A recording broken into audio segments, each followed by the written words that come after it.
2024 সালের জুলাই মাস সারা দেশে যখন ফ্যাসিস্ট বিরোধী ছাত্র আন্দোলন তীব্র রূপ নিচ্ছিল, ঠিক সেই সময় বলছি 30 জুলাই 2024-এর কথা।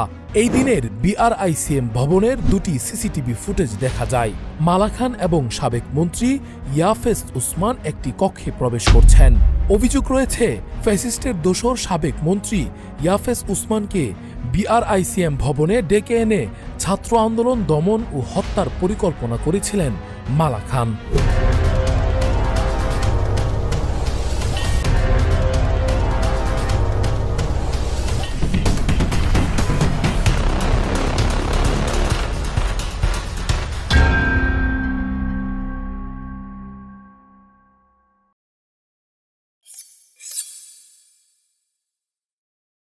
বিআরআইসিএম এর প্রধান বৈজ্ঞানিক কর্মকর্তা মালা খান এখন রাষ্ট্রীয় গবেষণা খাতের সবচেয়ে ভয়াবহ দুর্নীতির প্রতীক। ভুয়া পিএইচডি, জাল নিয়োগ সহ নানান অভিযোগ এবং প্রমাণ থাকার পরও তিনি আজও দাপটের সাথে সরকারি পদে বহাল আছেন। বিজ্ঞান ও প্রযুক্তি মন্ত্রণালয়ের গঠিত তদন্ত কমিটির প্রতিবেদনে স্পষ্ট বলা হয়েছে, মালা খানের একাডেমিক যোগ্যতা এবং নিয়োগ প্রক্রিয়া উভয় ক্ষেত্রেই সংগঠিত হয়েছে ভয়াবহ জালিয়াতি। তথাকথিত পিএইচডি ডিগ্রি এসেছে আমেরিকান ওয়ার্ল্ড ইউনিভার্সিটির বাংলাদেশস্থ স্টাডি সেন্টার নামের একটি অনুমোদনহীন প্রতিষ্ঠান থেকে, যে প্রতিষ্ঠানকে শিক্ষা মন্ত্রণালয় ও বিশ্ববিদ্যালয় মঞ্জুরি কমিশন বা ইউজিসি অবৈধ ঘোষণা করেছে। থিসিস হিসেবে জমা দেয়া তথাকথিত গবেষণা প্রতিবেদনটি আসলে 2008-9 সালের একটি সরকারি প্রকল্পের কপি, যেখানে বিদেশি গবেষণাপত্র থেকেও কপি পেস্ট করা হয়েছে। থিসিসে দেখানো সুপারভাইজার ছিলেন বিসিএসআইআর এর তৎকালীন চেয়ারম্যান এসএম ইমামুল হক, যিনি রসায়নে অধ্যাপক নন। এই অধ্যাপক নিজেই পরবর্তীতে তার এক বিবৃতিতে জানান, মালা খান তার অজান্তেই নাম ব্যবহার করেছেন সুপারভাইজার হিসেবে। মালা খানের কথিত থিসিসের সহ সুপারভাইজার ছিলেন মালা খানের স্বামী KM মোস্তফা আনোয়ার, যার রসায়নে কোনো ডিগ্রি তো নেই এবং এটি সম্পূর্ণ কনফ্লিক্ট অফ ইন্টারেস্ট। 2014 সালের নিয়োগ বিজ্ঞপ্তিতে প্রধান বৈজ্ঞানিক কর্মকর্তা হওয়ার জন্য 14 বছরের প্রথম শ্রেণীর গবেষণা অভিজ্ঞতা আবশ্যক ছিল, কিন্তু মালা খানের অভিজ্ঞতা ছিল মাত্র 8 বছর 7 মাস। যাচাই বাছাই কমিটি তার আবেদন বাতিলের সুপারিশ করলেও তৎকালীন বিজ্ঞান ও প্রযুক্তি মন্ত্রী ইয়াফেস ওসমানের সরাসরি নির্দেশে তাকে নিয়োগ দেওয়া হয় বলে অভিযোগ রয়েছে। অনুমোদনহীন এই প্রতিষ্ঠানটির পিএইচডি সংক্রান্ত প্রশ্ন উঠলেই মালা খান অন্য আরও অনেকের উদাহরণ টেনে একে বৈধ করার পক্ষে খোরা যুক্তি দেন। কিন্তু প্রশ্ন হচ্ছে, যদি অনেকে এই অনুমোদনহীন পিএইচডি ডিগ্রি নেয় তবে কি তা বৈধ? অনেকে যদি একটি অন্যায় করে থাকে তবে কি সেটা সঠিক হয়ে যায়? এই নিয়োগের পর তিনি বঙ্গবন্ধু পরিষদের সায়েন্স ল্যাব শাখার সভাপতি হিসেবে ক্ষমতার কেন্দ্রবিন্দুতে উঠে আসেন। বিসিএসআইআর এর কর্মকর্তাদের অভিযোগ, রাজনৈতিক ছত্রছায়ায় মালা খানের বিরুদ্ধে কেউ মুখ খুলতে সাহস পেত না। মুখ খুললে শুরু হতো হয়রানিমূলক মামলা হামলা। যোগ্য বিজ্ঞানীরা পদোন্নতি বঞ্চিত হয়েছেন, আর ভুয়া ডিগ্রিধারী এই নারী প্রতিষ্ঠানে গড়ে তুলেছেন ব্যক্তিগত লুটপাটের সাম্রাজ্য।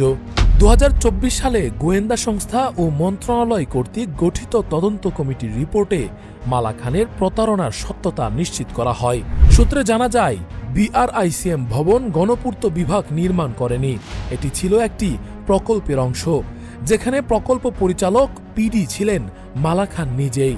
অভিযোগ আছে, নিজের অফিসে তিনি গোপন রুম তৈরি করিয়েছেন প্রকল্পের টাকায়। মালা খানের আইনজীবী দাবি করেছেন, তার পিএইচডির অনুমোদন কর্তৃপক্ষ শিক্ষা মন্ত্রণালয় ও ইউজিসি, কিন্তু বাস্তবতা হল নির্দিষ্ট তারিখে ইউজিসি প্রজ্ঞাপনের মাধ্যমে তার পিএইচডি অবৈধ ঘোষণা করে। পরবর্তীতে শিক্ষা মন্ত্রণালয়ও একই বিষয়ে বিজ্ঞপ্তি জারি করে তার ডিগ্রি বাতিল করে। দেশের রাসায়নিক মান নিয়ন্ত্রণের দায়িত্বে থাকা একটি সরকারি প্রতিষ্ঠানের শীর্ষ কর্মকর্তার বিরুদ্ধে জালিয়াতি প্রমাণ হওয়ার পরও কিভাবে এখনও চাকরিতে বহাল আছেন মালা খান?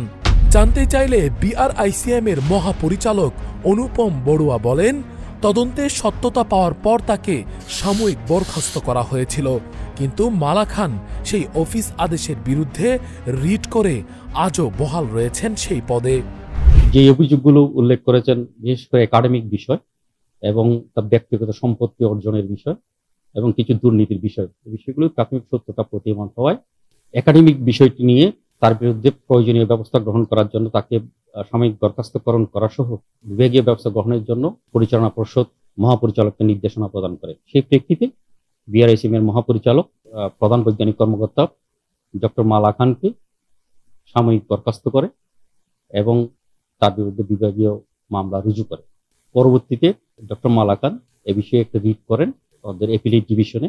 তো মহামান্য নির্দেশ আদালত এই আমাদের যে কার্যক্রম স্থগিতাদেশ এবং বিভাগীয় ব্যবস্থা গ্রহণ এই আদেশটিকে স্থগিত করে। সেই বিষয়ে আমরা এর বিরুদ্ধে এটি প্রত্যাহারের জন্য আবেদন করি সুপ্রিম কোর্টে এপিলেট ডিভিশনে।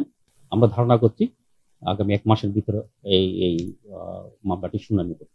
আর দ্বিতীয় যে বিষয়টা ছিল তার বিরুদ্ধে যে দুর্নীতির বিষয় এবং ব্যক্তিগত সম্পত্তি অর্জনের বিষয়, এই বিষয়টি পরিচালনা পর্ষদের সিদ্ধান্ত ক্রমে এগুলো আমরা মন্ত্রণালয়ে রেফার করেছি, মন্ত্রণালয় বিষয়ে ব্যবস্থা নিচ্ছে।